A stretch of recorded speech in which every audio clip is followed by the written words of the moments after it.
membuat praktikum uji dari karbohidrat. Di sini saya sudah memilih beberapa sampel, yaitu ada putih telur, tepung terigu, gula pasir, biskuit, ada kentang, tahu, kemudian ada tomat, margarin, pisang, dan nasi. Dan ada betadin. Di sini saya akan menguji sampel karbohidrat. Dari beberapa sampel ini saya akan menuangkan beberapa tetes betadin terhadap beberapa sampel yang ada. Jika terjadi perubahan warna pada sampel tersebut, maka sampel tersebut mengandung karbohidrat. Baik, sini saya akan lakukan. Ini kita kasih sekitar 2 atau 3 tetes.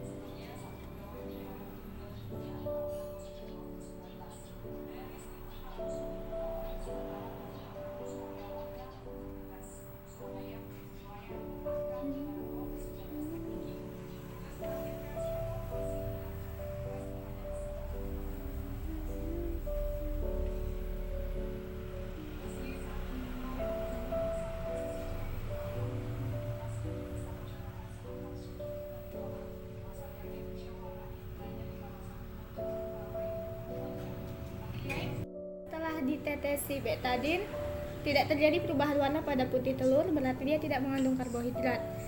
Pada tepung terigu dia terjadi perubahan warna, berarti dia mengandung karbo. Begitu juga dengan gula, sama sekali tidak terjadi perubahan warna. Di sini ada biskuit, dia berubah warna, berarti dia mengandung karbo. Di sini ada kentang, dia tidak mengalami perubahan warna, tidak mengandung karbo. Di sini ada tahu, dia tidak terjadi perubahan warna juga. Dan kemudian ada tomat tidak terjadi perubahan warna sedikit pun. Margarin juga tidak terjadi perubahan warna. Begitu juga dengan pisang, tidak terjadi dengan perubahan warna, berarti dia tidak mengandung karbo. Di sini ada nasi terjadi perubahan warna, dapat dilihat, berarti dia mengandung banyak karbohidrat. Demikianlah dari hasil praktikum saya. Jadi kesimpulannya, jika bahan sampel dari yang saya buat ini terjadi perubahan warna menjadi biru, berarti dia mengandung karbohidrat. Jika tidak, maka dia tidak mengandung karbohidrat. Demikianlah. Assalamualaikum warahmatullahi wabarakatuh.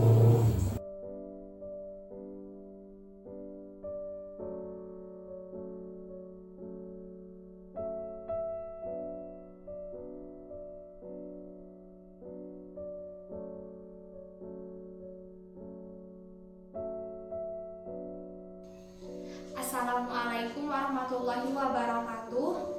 Nama saya Cindy Anissa. Saya dari IKM 6 semester 2. Di sini saya akan menjelaskan tentang uji praktikum kedua, yaitu uji protein sederhana. Adapun alat dan bahan yang diperlukan, pertama lilin dan piring kecil sebagai alasnya. Kedua, korek api. Ketiga, penjepit tabung reaksi. Keempat, sendok makan. Kemudian bulu ayam sebagai kontrol percobaan. Adapun bahan-bahan yang diperlukan, pertama gula pasir, kedua putih telur yang sudah direbus, ketiga roti, keempat tempe, kelima daging ayam, keenam tepung terigu, ketujuh seledri, ke-8 kangkung, dan 2 tambahan sampel makanan. Yang pertama singkong, yang kedua jagung. Selanjutnya, langkah-langkah percobaan. Pertama, jepit bulu ayam, bakar dan amati baunya.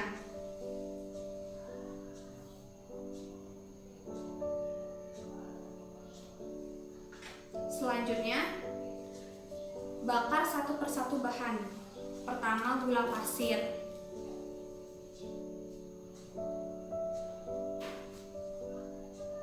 Bau gula pasir tidak sama dengan bau bulu ayam yang sudah dibakar tadi.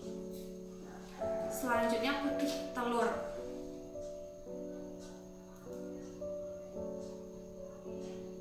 Putih telur sama dengan bau bulu ayam yang sudah dibakar tadi. Selanjutnya, roti.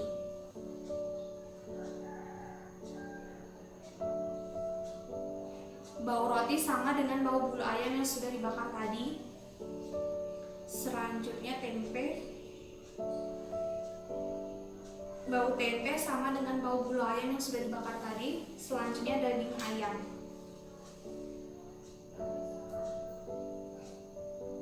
Bau daging ayam sama dengan bau bulu ayam yang sudah dibakar tadi. Selanjutnya, tepung terigu. Tepung terigu tidak sama dengan bau bulu ayam yang sudah dibakar tadi. Selanjutnya, seledri. Bau seledri sama dengan bau bulu ayam yang sudah dibakar tadi. Selanjutnya, kangkung. Bau kangkung sama dengan bau bulu ayam yang sudah dibakar tadi. Selanjutnya, 2 sampel bahan tambahan. Yang pertama, singkong. Bau singkong sama dengan bau bulu ayam yang sudah dibakar tadi. Yang terakhir, jagung. Bau jagung sama dengan bau bulu ayam yang sudah dibakar tadi. Selanjutnya, kesimpulan dari praktikum ini. Protein merupakan zat makanan penting untuk pertumbuhan, perkembangan, serta mengganti bagian tubuh yang rusak. Menurut sumbernya, protein terbagi menjadi 2 golongan. Pertama, protein nabati, protein yang dihasilkan oleh tumbuh-tumbuhan seperti padi-padian, kacang-kacangan, dan sayuran. Yang kedua, protein hewani, protein yang berasal dari hewan. Contohnya seperti ikan, susu, telur, dan daging ayam.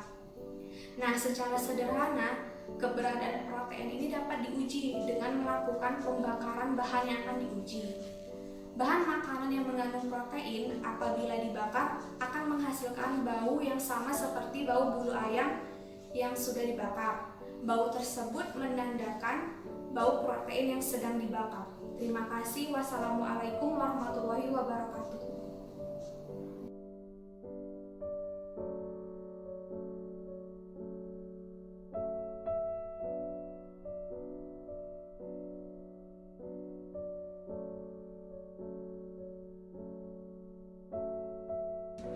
Assalamualaikum warahmatullahi wabarakatuh.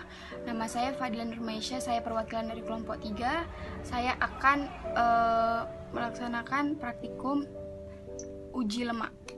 Dan di sini bahan-bahannya itu ada tahu yang sudah dihaluskan, kemudian ada tepung terigu, terus ada nasi juga yang sudah dihaluskan, ada putih telur, dan juga ada roti tawar yang sudah dihaluskan.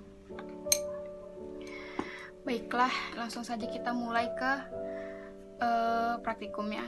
Di sini saya cuma menjelaskan sebagian dan sebagian lagi akan dilanjutkan oleh Dwi Amanda Pratiwi.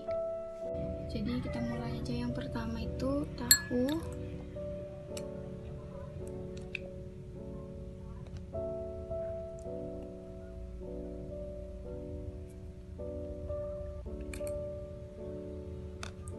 Kemudian tepung terigu,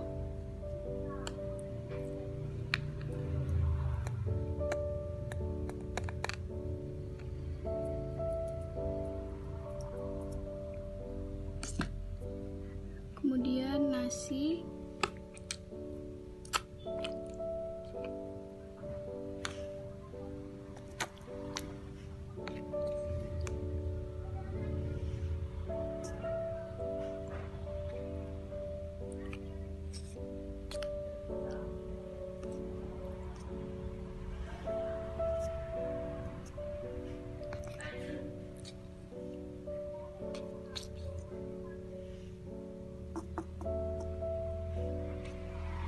kemudian kemudian putih telur,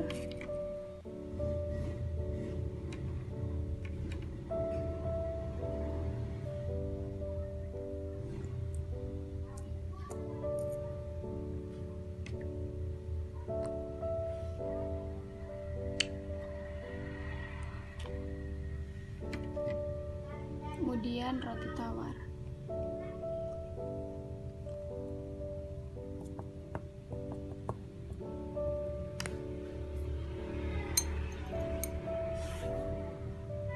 Udah, kita tunggu selama 10 menit.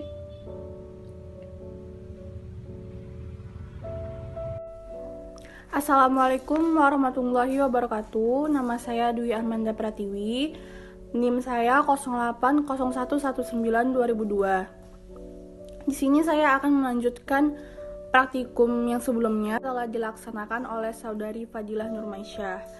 Berikut cara kerja dan alat bahannya.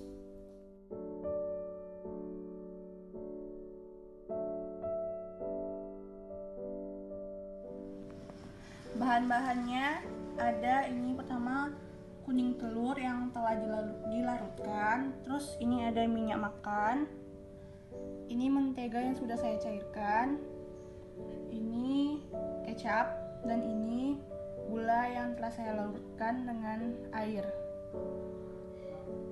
Dan ini alat-alatnya, pipet tetes 3 karena memang terbatas sekali. Lalu ini ada sampel buku yang telah saya beri label agar tidak tertukar.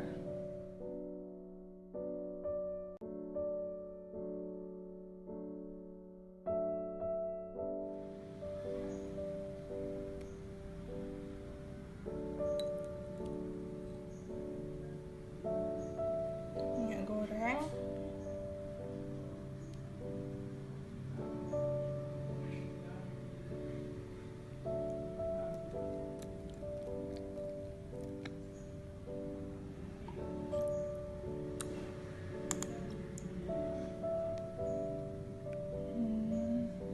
larutan gula,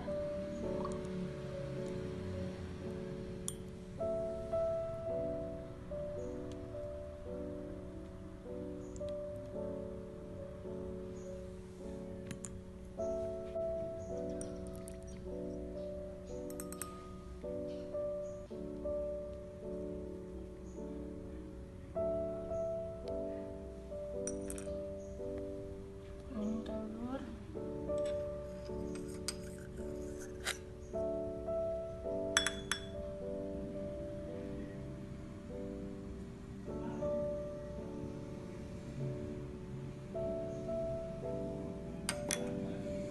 terakhir kecap.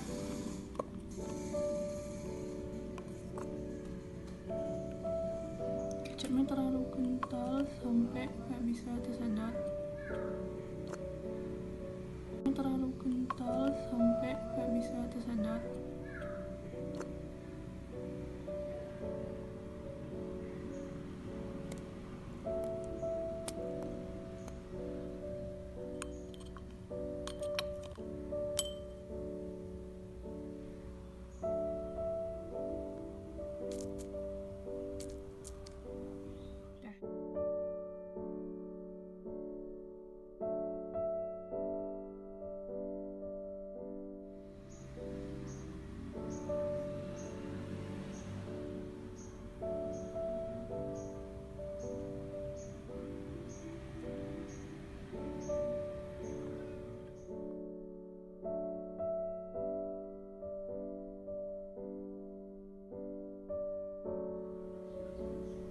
Setelah 10 menit.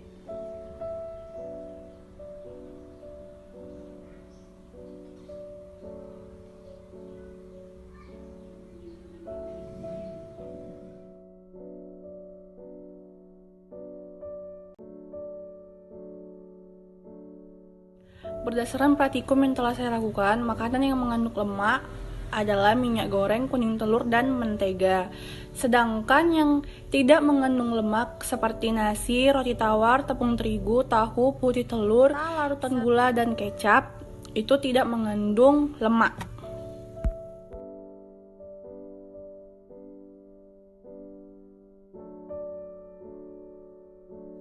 Kesimpulannya adalah larutan yang mengandung lemak seperti minyak goreng dan mentega dan kuning telur itu berbekas di sampul coklat tadi. Sedangkan yang tidak mengandung lemak seperti nasi, roti tawar, tepung terigu, tahu, putih telur, larutan gula dan kecap itu tidak meninggalkan bekas sebab itu tidak mengandung lemak. Sekian praktikum dan penjelasan yang telah saya laksanakan hari ini. Lebih dan kurang saya mohon maaf.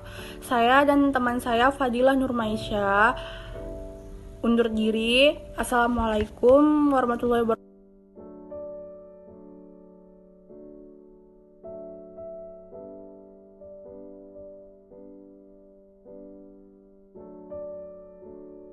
Assalamualaikum, nama saya Yulia Anissa Saifian.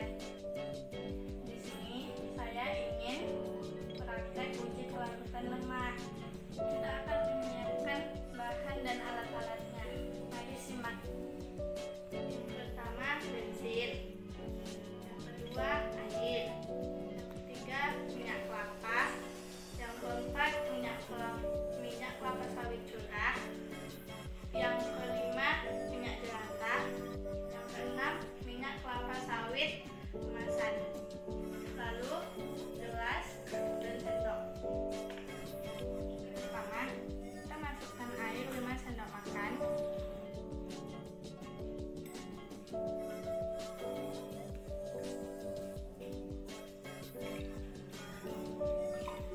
Lalu kita masukkan bensin 5 sendok makan.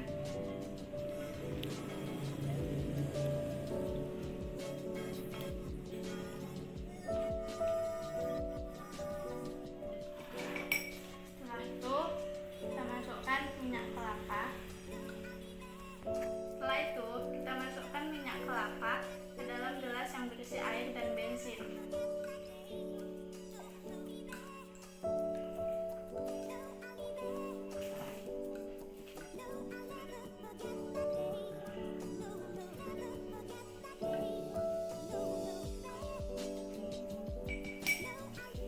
Lalu diaduk. Lalu kita aduk.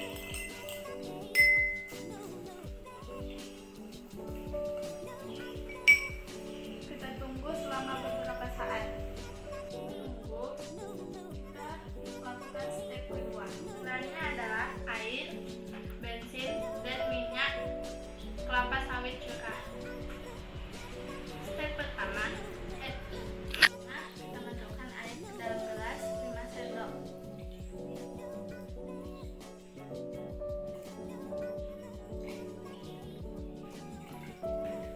Lalu kita masukkan bensin ke dalam gelas.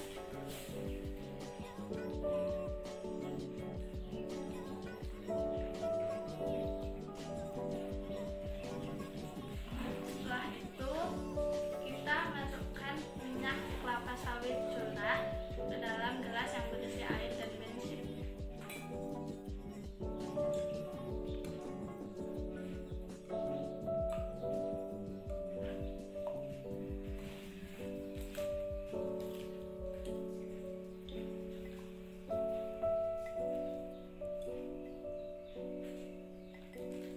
Lalu diaduk.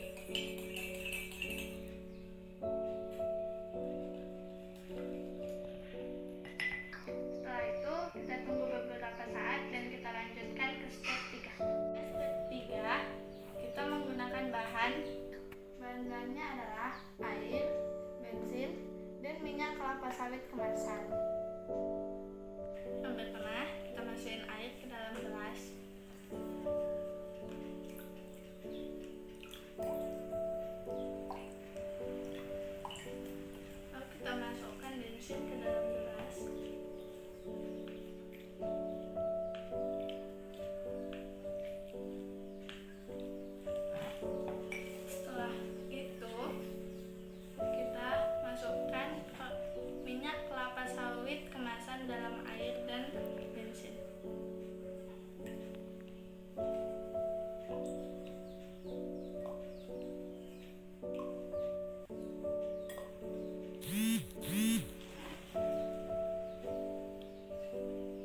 ini lemaknya.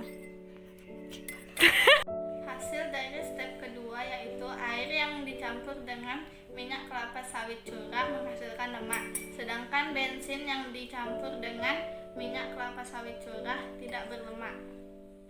Hasil dari step 3 yaitu air yang dicampur dengan minyak kelapa sawit kemasan berlemak, sedangkan bensin yang dicampur dengan minyak kelapa sawit kemasan tidak berlemak. Yang terakhir, pada step keempat, hasil dari step keempat yaitu air yang dicampur dengan minyak jelantah berlemak, sedangkan bensin yang dicampur dengan minyak jelantah tidak berlemak. Jadi kesimpulannya, minyak yang dicampur dengan air akan menghasilkan lemak, sedangkan minyak yang dicampur dengan bensin tidak akan menghasilkan lemak. Sekian dari saya. Assalamualaikum warahmatullahi wabarakatuh.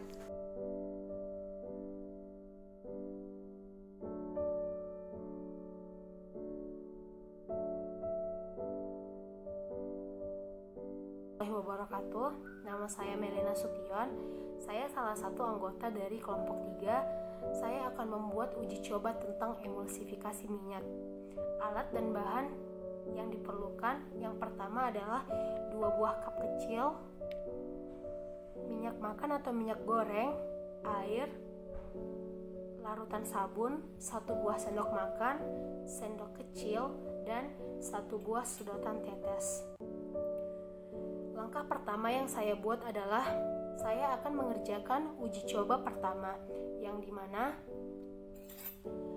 cup kecil diisi dengan air sebanyak 5 sendok makan.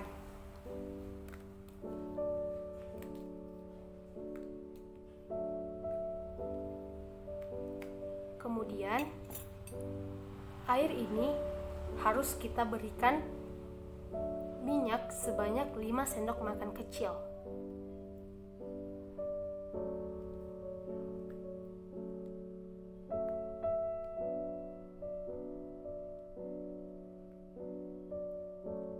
Lalu kita aduk.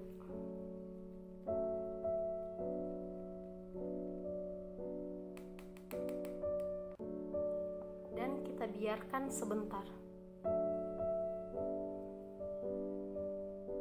Kemudian kita masuk ke uji coba yang kedua, yaitu cup kedua kita isi dengan 5 sendok makan air.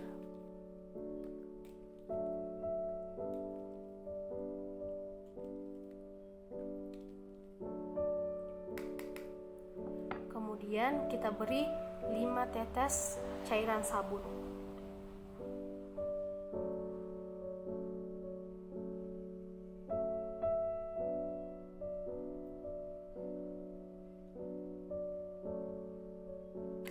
Lalu kita beri dengan 5 sendok kecil minyak goreng atau minyak makannya.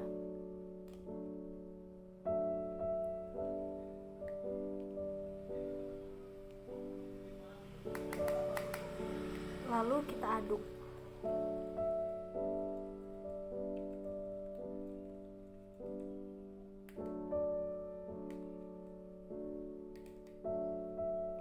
Lalu kita biarkan sebentar.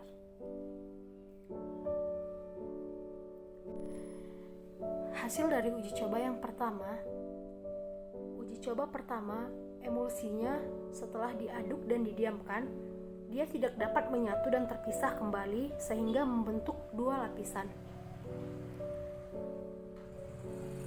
air dan minyak. Sedangkan pada uji coba kedua, dia menyatu secara baik dan tidak terpisah kembali.